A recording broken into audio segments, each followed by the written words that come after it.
Hello students. अभी आज आपको क्या पढ़ना है? तो लिमिटेशंस ऑफ ऑक्टेट रूल। कौन सा टॉपिक अभी आप पढ़ोगे? Limitations of octet rule. Octet rule के लिमिटेशंस पढ़ने हैं आज आपको। तो what is octet rule? Previous lecture में हमने ऑक्टेट रूल का डिस्कशन किया था कि भाई when two or more atoms of any similar or dissimilar element joined by chemical bond they try to attain stable electronic configuration like inert gas by donating, gaining or sharing their valence electron and complete their octet। यानी कि जब भी दो atom एक दूसरे से chemical bond बनाते हैं तो उनकी टेंडेंसी ये होती है कि वो अपनी वैलेंस ऑर्बिट में ऑक्टेट क्लियर करे, यानी कि एक इलेक्ट्रॉन क्लियर करे। कैसे? तो या तो किसी को इलेक्ट्रॉन डोनेट करना है, या किसी से एक्सेप्ट करना है, या फिर शेयरिंग करना है, कुछ भी करना है। तो उसके भी केमिस्ट्री में बहुत सारे ऐसे लिमिटेशंस हैं। इसमें सबसे पहला लिमिटेशन है इन सर्टेन कंपाउंड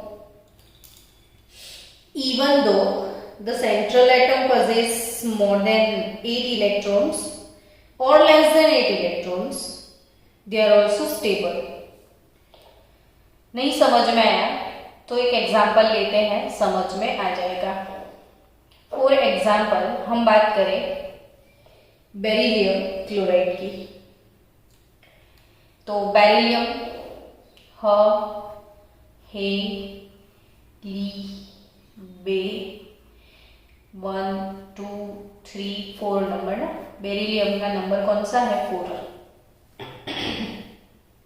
कॉन्फ़िगरेशन तो ये 1s2 1s1, ये 1s2, ये 1s2 2s1, ये 1s2 2s2।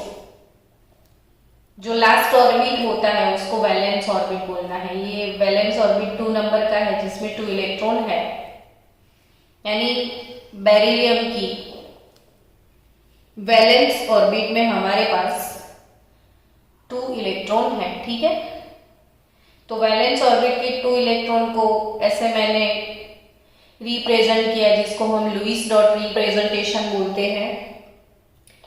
अब उसके एक एक इलेक्ट्रॉन के साथ क्लोरीन अपना एक इलेक्ट्रॉन शेयर करके कोवेलेंट बॉन्ड बनाता है।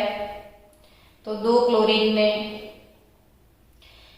आप समझ गए हैं ना कि और उसके हैं, तो 2 क्लोरीन ने बॉन्ड बनाए हुए हैं। तो अब बेरिलियम जो सेंट्रल एटम है उसमें अब देखो और काउंट करो कितने इलेक्ट्रॉन है।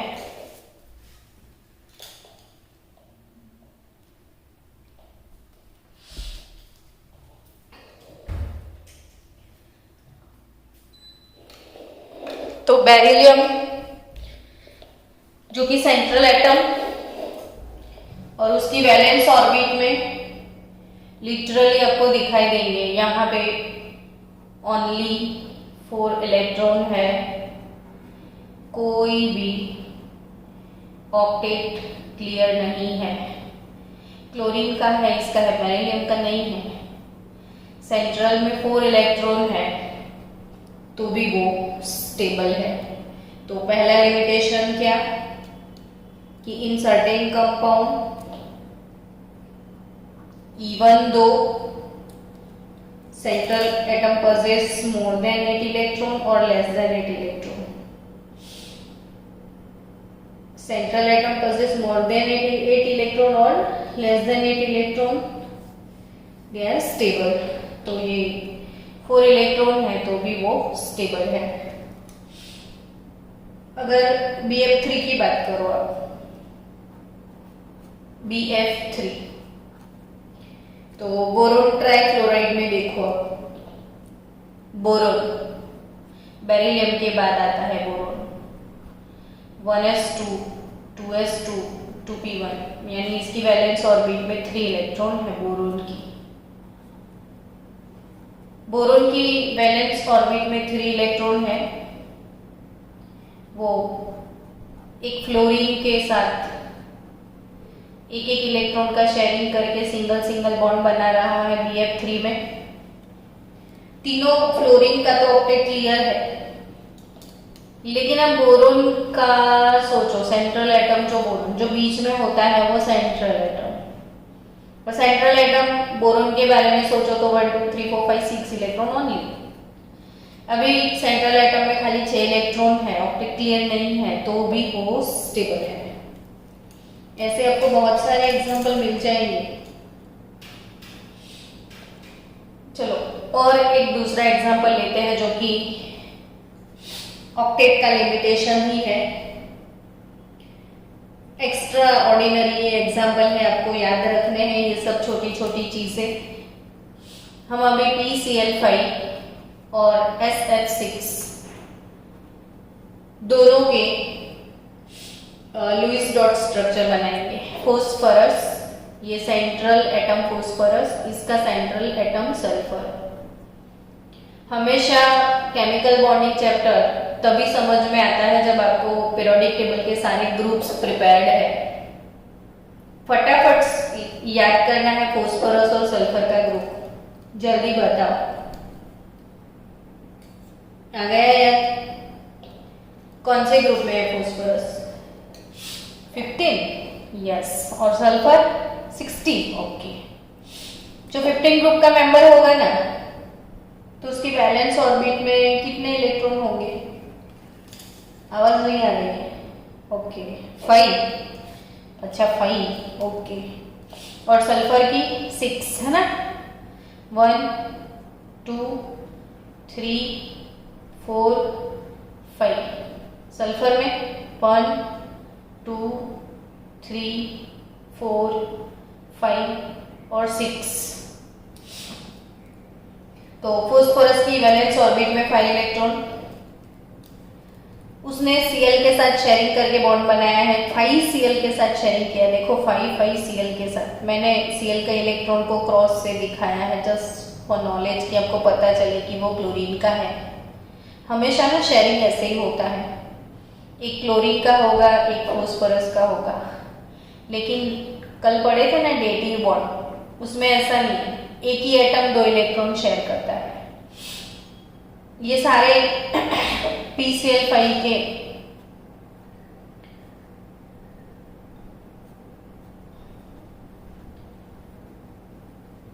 अंदर 5 कोवेलेंट बॉन्ड बन गए।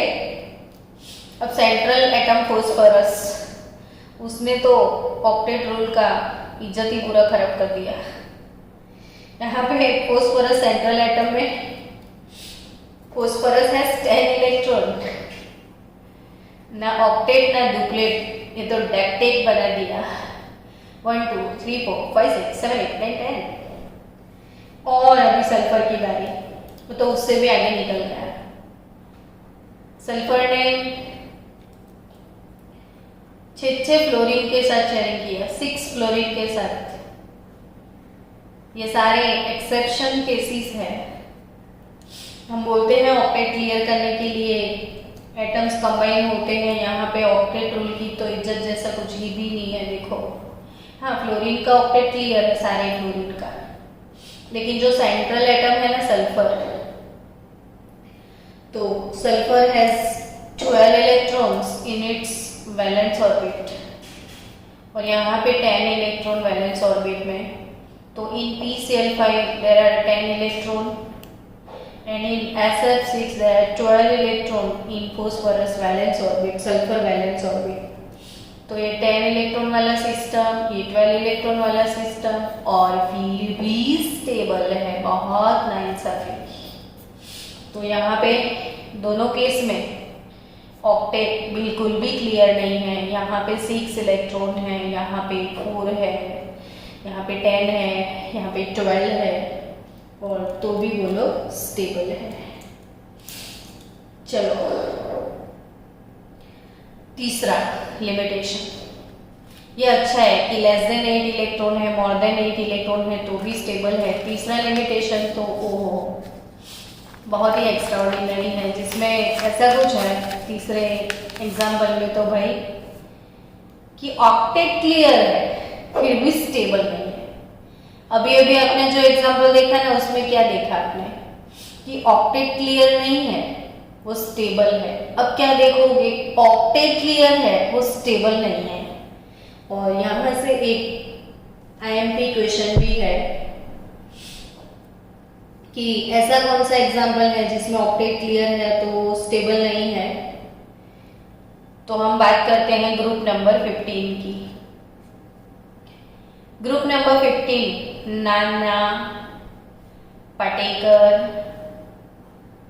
ऐश्वर्या, सब, भिखारी और उन सबके हाइड्राइड। हाइड्राइड किसको बोलते हैं पता है बच्चों?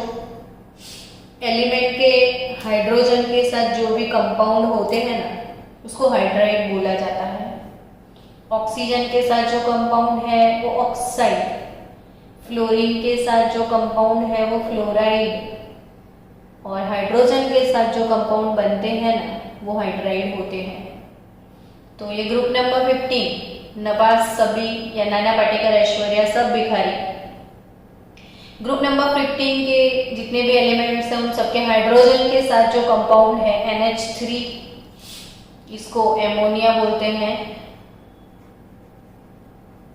PH3 यह फॉस्फीन गैस,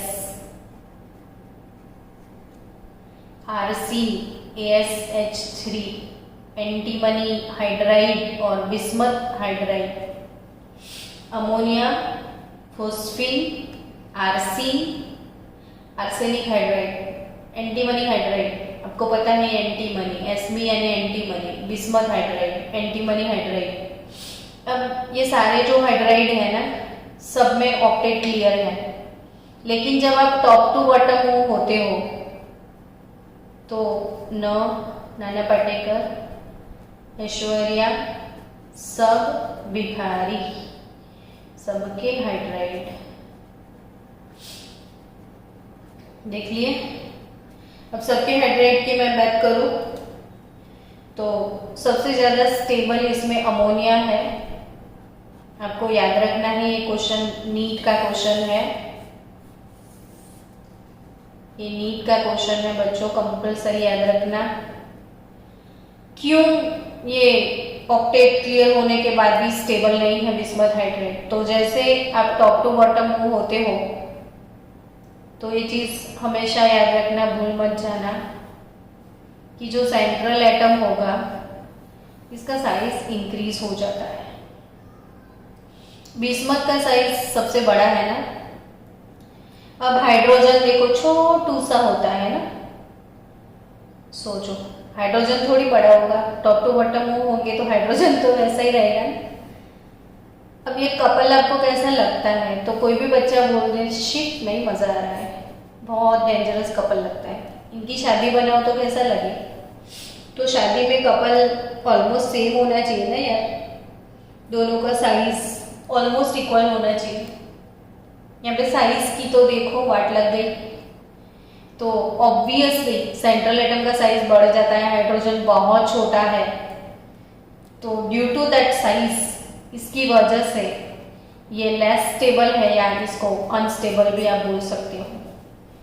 तो जैसे भी कोई भी ग्रुप में top to bottom up move होते हो, जैसे 16 नंबर का ग्रुप है बच्चों,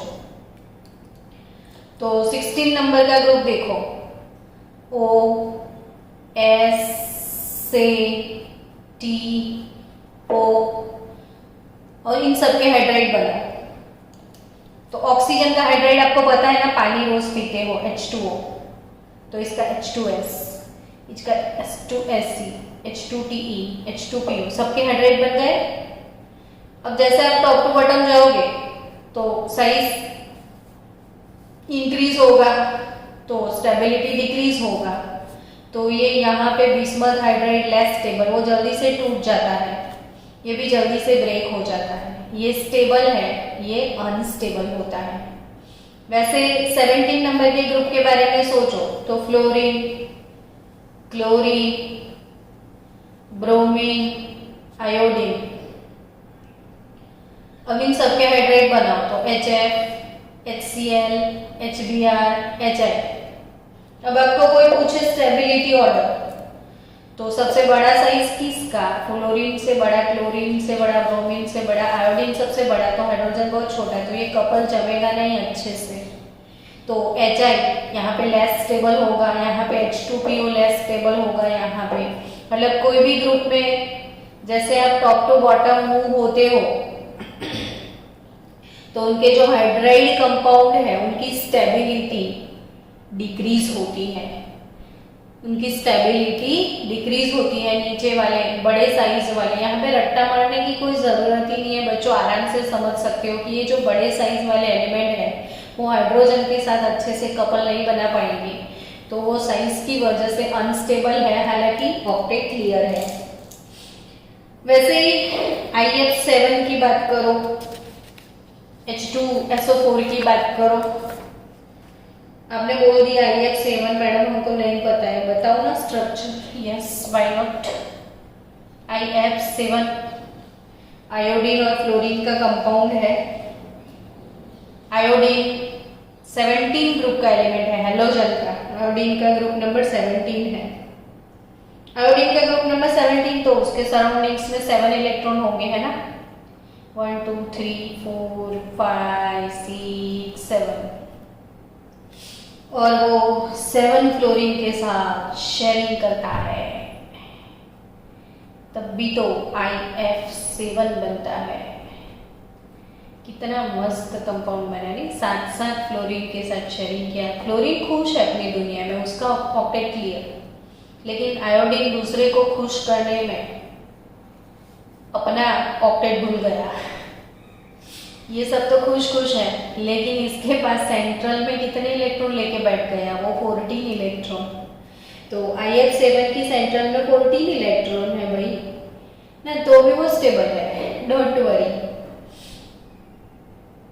और आपको पता है सल्फ्यूरिक एसिड के बारे में सुना है? H2SO4 सल्फ्यूरिक एसिड है, सल्फ्यूरिक। सल्फ्यूरिक एसिड में सल्फर को ले लो, तो सल्फ्यूरिक एसिड का स्ट्रक्चर हम सीखने वाले हैं नेक्स्ट लेक्चर में। हम सारे जितने भी ऑक्सो एसिड हैं सबके स्ट्रक्चर बनाने वाले हैं, सीखने वाले हैं। एक एक स्ट्रक्चर को आप 5-5 10-10 बार ड्रॉ करोगे ताकि आपको वो अच्छे से छप जाए दिमाग में। ये सारे JEE नीट कॉम्पिटिटिव लेवल के IMP लेक्चर्स हैं, इसको बार बार देखते रहना, लिखते रहना, प्रिपेयर करते रहना। सल्फर की सेंट्रल एटम, वैसे सल्फर ग्रुप नंबर 16 का एलिमेंट है, तो उसकी सेंट्रल एटम में 6 वैलेंस ऑर्बिट में 6 इलेक्ट्रॉन है। पर जब H2SO4 बनता है तो वो सल्फर 6 इलेक्ट्रॉन शेयरिंग में यूटिलाइज करके अपने वैलेंस ऑर्बिट में टोटल 12 इलेक्ट्रॉन गेन करता है।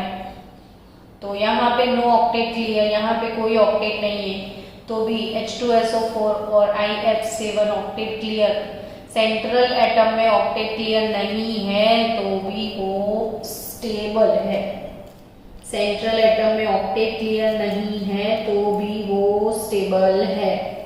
तो I think limitations of octet rule आपको कंप्लीटली समझ में आ गया होगा।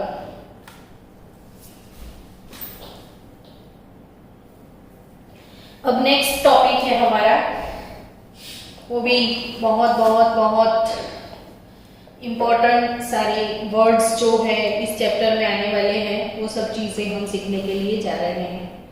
तो थोड़े बहुत यूजफुल टर्म्स आज हमको सीखने हैं। वो टर्म्स बार बार हमको यूज करने हैं, और नहीं पता है तो केमिस्ट्री इतना इंटरेस्टिंग नहीं लगेगा आपको। सो अब हम एक नेक्स्ट टर्म में जा रहे हैं, बॉन्ड लेंथ। कौन सा टर्म हम यूज करने वाले हैं? Bond length. तो एकदम आराम से कोई भी पागल बच्चा भी सोचे ना तो वो बता सकता है बॉन्ड लेंथ क्या है। कोई भी पागल बच्चा भी बता देगा कि लेंथ ऑफ बॉन्ड, यानी मैंने क्लोरीन और क्लोरीन के बीच में डंडी बनाई जिसको हम बॉन्ड बोलते हैं, उसका लेंथ, इसको बोलो बॉन्ड लेंथ। बट एग्जाम में अगर कोई पूछे कि बॉन्ड लेंथ क्या है तो आप डेफिनेशन ऐसा लिख के तो आ नहीं सकते हो कि वो डंडी का लेंथ। तो फिर अब क्या बॉन्ड लेंथ का डेफिनेशन क्या लिखोगे? तो लिख दो, प्रिपेयर भी कर लेना।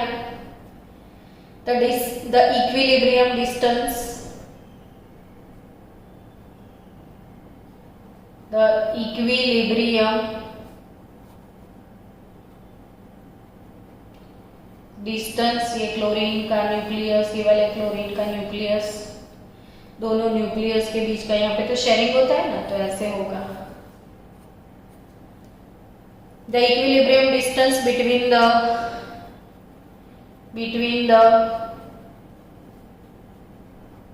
Two nuclei, the equilibrium distance between the two nuclei of two atoms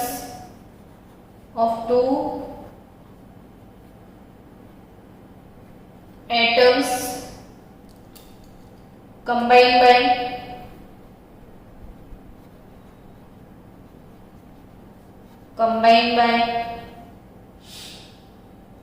bond in a molecule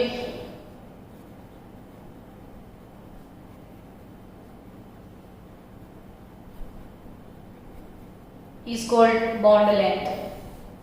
तो बॉन्ड लेंथ का डेफिनेशन ध्यान से फिर से लिख दो। The equilibrium distance between the two nuclei of two atom combined by bond in a molecule, यानी कोई भी मॉलिक्यूल के अंदर जो बॉन्ड बनता है वो बॉन्ड का लेंथ, मतलब ये दोनों न्यूक्लियस के बीच का equilibrium distance, that is bond length. Bond length is measured by X-ray diffraction method। Bond length कैसे मेजर किया जाता है? तो एक्सरे डिफ्रैक्शंस मेथड से वो लेंथ मेजर की जाती है। अदर स्पेक्ट्रोस्कोपिक मेथड भी है बहुत सारी, तो एक्सरे डिफ्रैक्शन और स्पेक्ट्रोस्कोपिक मेथड से बॉन्ड लेंथ मिल जाता है। जनरली उसको कौन सी यूनिट में एक्सप्रेस करना है तो उसका यूनिट रहेगा पिकोमीटर। पिकोमीटर आपको पता है ना, 1 picometre, pico that is 10⁻⁻12 metre. जैसे कार्बन कार्बन के बीच में सिंगल बॉन्ड है तो उसका बॉन्ड लेंथ है 154 पिकोमीटर। कार्बन कार्बन के बीच में अगर डबल बॉन्ड है तो उसका बॉन्ड लेंथ है 134 पिकोमीटर। कार्बन कार्बन के बीच में अगर ट्रिपल बॉन्ड है तो उसका लेंथ है 120 पिकोमीटर। ये याद रखना है तीनों फिगर कि सिंगल तो 154 पिकोमीटर, डबल तो 134 पिकोमीटर, ट्रिपल तो 120 पिकोमीटर। यहाँ से एक लॉजिक भी आप सीख सकते हो कि यहाँ पे बॉन्ड ऑर्डर मैंने सिखाया था, number of bond between this two atom, bond order 1, इसका बॉन्ड ऑर्डर 2, इसका बॉन्ड ऑर्डर 3। तो I think you can understand here कि बॉन्ड ऑर्डर इंक्रीज हुआ ना तो लेंथ डिक्रीज हुआ। तो बॉन्ड लेंथ जो है वो inversely proportional to bond order, आप ऐसा बोल सकते हो कि भाई जो बॉन्ड ऑर्डर है, बॉन्ड ऑर्डर इंक्रीज होता है तो बॉन्ड लेंथ जो है वो डिक्रीज हो जाता है। तो bond order 1 154 picometre, bond order 2 134 picometre, bond order 3 120 picometre.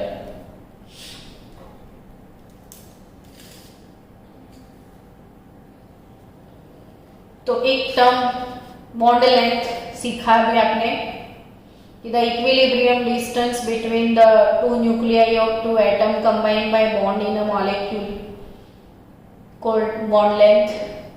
X ray diffraction और स्पेक्ट्रोस्कोपिक मेथड से बॉन्ड लेंथ मेजर किया जाता है और उसका यूनिट जो है वो पिकोमीटर में रहता है। और दो तीन चीज़ें मैंने आपको सिखाई जो याद रखनी है आपको। चलो नेक्स्ट टर्म कौन सा सीखे आप बताओ। नहीं याद आ रहा है? चलो मैडम आप बता दो। तो बॉन्ड एंगल, एंजल नहीं है, एंजल नहीं है, ये एंगल है। एंगल क्या होता है तो पता तो है, दो लाइन के बीच में जो, इसको एंगल बोलते हैं, है ना। तो दो बॉन्ड के बीच में जो एंगल होगा वो बॉन्ड एंगल हो जाएगा, है ना। वैसे टर्म्स बहुत इजी है ये, लेकिन डिफाइन करना जरूरी है मुझे। बॉन्ड एंगल क्या होता है? तो the angle between the orbitals, लिख दो डेफिनेशन पहले आप। The angle between the orbitals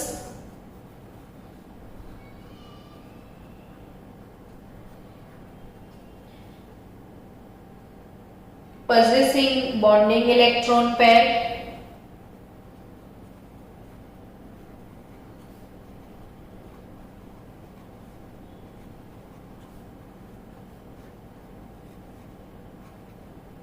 the angle between the orbitals possessing bonding electron pair। ये चीज खास याद रखना। हाँ, ये जो बॉन्ड एंगल है ना, ऑलवेज बॉन्डिंग इलेक्ट्रॉन पेयर के बीच का ही होना चाहिए, लोन पेयर के बीच का नहीं लेना है। हमेशा बॉन्डिंग इलेक्ट्रॉन पेयर के बीच का ही बॉन्ड एंगल होता है। तो the angle between the orbitals possessing bonding electron pair around central atom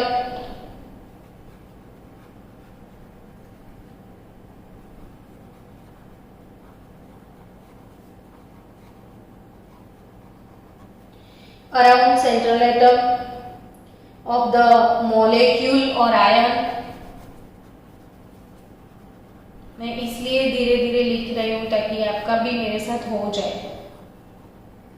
the angle between the orbitals possessing bonding electron pair around central atom of the molecule or ion is called bond angle and is called bond angle। Bond angle generally किस unit में express करना है? तो degrees में। Bond angle का जो unit क्या होगा? तो डिग्री होगा ना। फॉर एग्जाम्पल दिस ऑक्सीजन है सेंट्रल एटम, हम H2O मॉलिक्यूल की बात कर रहे हैं। हाँ, तो ये जो ऑक्सीजन सेंट्रल एटम है, दो हाइड्रोजन के साथ ये बॉन्डिंग पेयर जो है, दो उसके पास लोन पेयर है। आगे आगे ऑक्सीजन मॉलिक्यूल तो हम इतनी बार पढ़ने वाले हैं कि आपको नींद में भी पता चल जाएगा कि ये कैसे बनता है। तो ये OH ये दोनों बॉन्डिंग पेयर है और इन दोनों के बीच का जो एंगल है वो 104.5 डिग्री है, ये याद रखना है आपको। हाँ, द एंगल बिटवीन, तो ये the angle between the orbitals possessing bonding electron pair, तो ये 104.5 डिग्री वाटर मॉलिक्यूल के अंदर बॉन्डिंग पेयर के बीच का एंगल है। तो ये डिग्री में मैंने एक्सप्रेस किया हुआ है 104.5 डिग्री। बॉन्ड एंगल ऐसे टर्म्स पढ़ने की क्या जरूरत है? हमको क्या फायदा होता है बॉन्ड एंगल निकाल के? तो फायदा होता है ना बहुत। स्पेक्ट्रोस्कोपिक मेथड से बॉन्ड एंगल हम कैलकुलेट कर सकते हैं। जैसे बॉन्ड लेंथ कैलकुलेट करते हैं ना स्पेक्ट्रोस्कोपिक मेथड से, वैसे ही उसके साथ साथ बॉन्ड एंगल भी मेजर कर सकते हैं। And with the help of the bond angle the preliminary information about shape of molecule is obtain. For example अभी जैसे वाटर में मैंने बोला कि 104.5 डिग्री है, तो आपको कुछ शेप ना पता चल जाए, तो इससे शेप पता चले कि ये बैंड है। CO2 मॉलिक्यूल का बॉन्ड एंगल आप निकालो तो 180 डिग्री आता है। तो ऑब्वियसली आप बोल सकते हो ना 180 डिग्री बॉन्ड एंगल है, तो इसका शेप कौन सा है, तो लीनियर हो जाएगा। तो बॉन्ड एंगल से क्या पता चला, शेप का पता चलता है, ज्योमेट्रिकल शेप कैसा होगा वो बॉन्ड एंगल से पता चलता है। ये 104.5 डिग्री 104.5 डिग्री यानी 30 मिनट ऐसा भी हम लिख सकते हैं, इसको मिनट बोलते हैं। इसमें डबल डैश है तो वो सेकेंड हो जाए, तो डिग्री 104 डिग्री 30 मिनट ऐसा बोल सकते हैं। 0.5 डिग्री को 1 डिग्री मतलब 1 degree is equal to 60 minute होता है, तो ये 0.5 है ना, तो 30 मिनट हो जाएगा ना।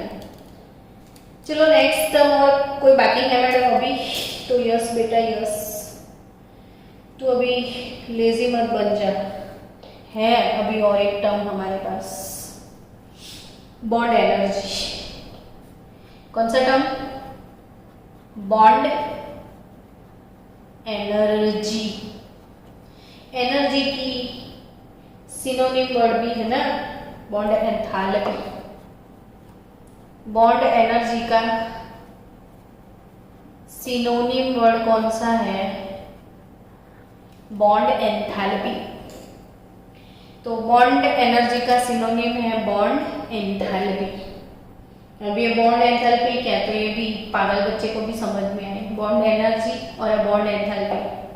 मतलब चलो ये सी और सी के बीच में बॉन्ड है, याद करवा दो, बॉन्ड लेंथ 154 पिकोमीटर था। अब इस बॉन्ड को मैंने तोड़ना है, बॉन्ड को मैंने क्या करना है, तोड़ना है भाई, तोड़ना है। कुछ भी तोड़ने के लिए एनर्जी चाहिए, पापड़ तोड़ने के लिए भी हमको एनर्जी चाहिए, तो ये तो फिर भी बॉन्ड है, तो आपको बहुत सारा जोर लगाना पड़ेगा, जोर लगा के तो टूट जाएगा ये। तो जो जोर लगाते हो ना उसको बोलते हैं बॉन्ड एनर्जी। तो अब डेफिनेशन एग्जाम में क्या लिखेंगे, तो the energy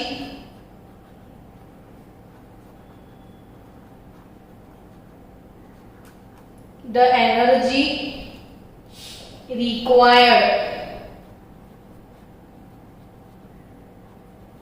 the energy required for breaking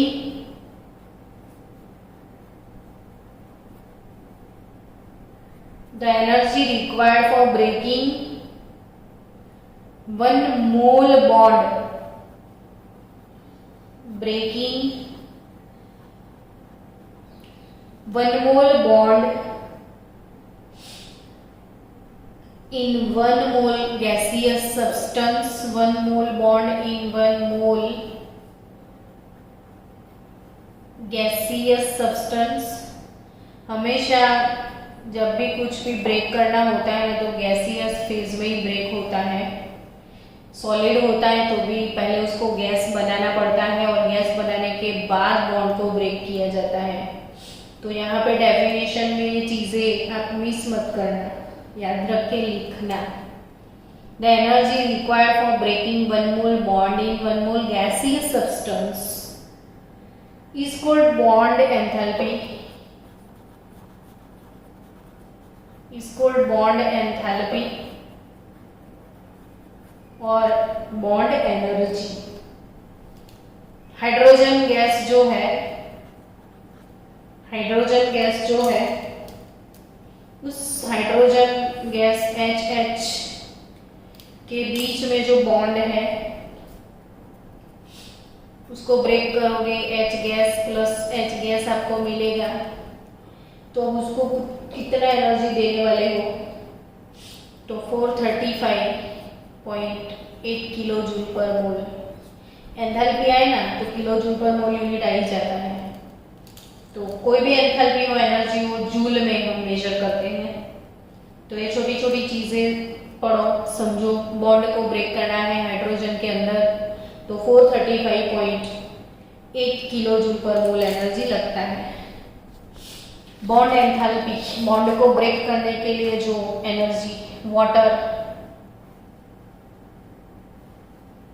इसमें OH बॉन्ड है, इसको ब्रेक करने के लिए अगर सपोज x1 किलो जूल पर मोल एनर्जी सप्लाई किया तो यहाँ पे दो OH बॉन्ड है, तो दोनों OH बॉन्ड को ब्रेक करने के लिए इक्वल अमाउंट में एनर्जी नहीं होता है, ये स्टेप वाइज ब्रेक होते हैं।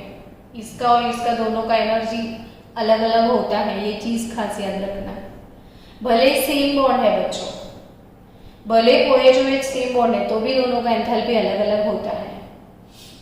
तो सपोज इसका एंथैल्पी x2 है, तो फिर OH बॉन्ड की बॉन्ड एंथैल्पी आप कैसे निकालते हो?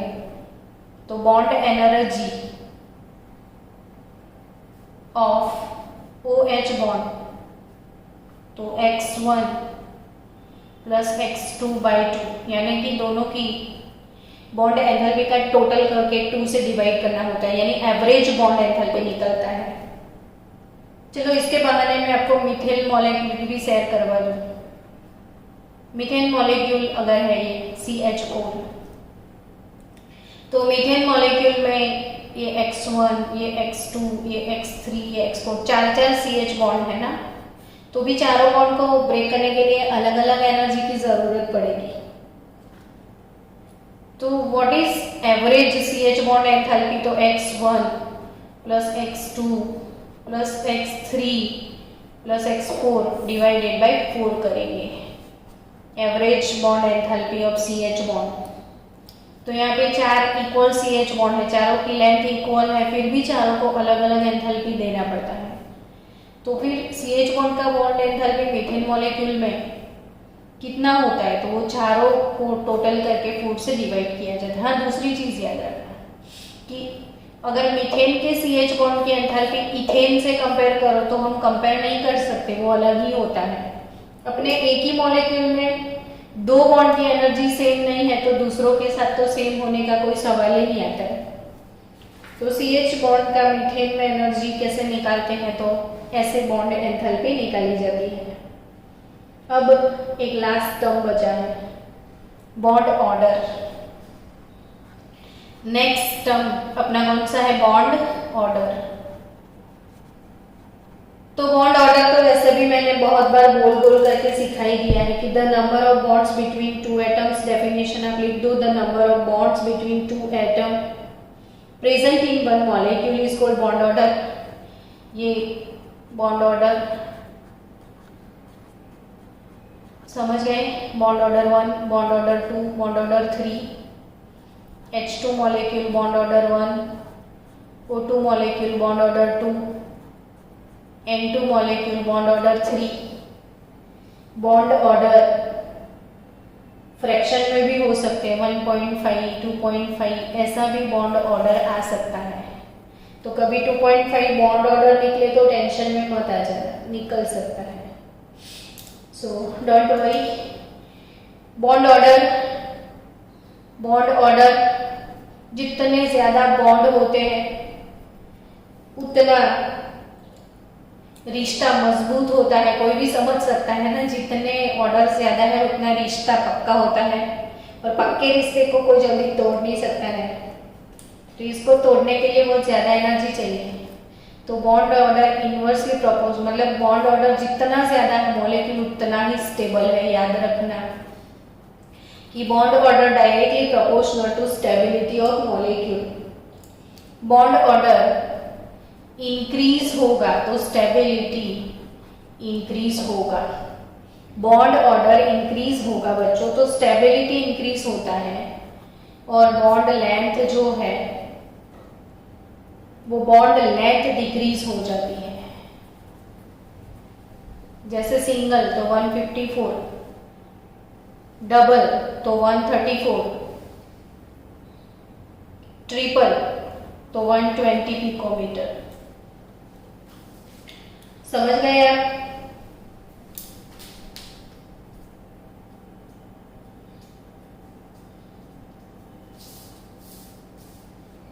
ओके, तो बॉन्ड ऑर्डर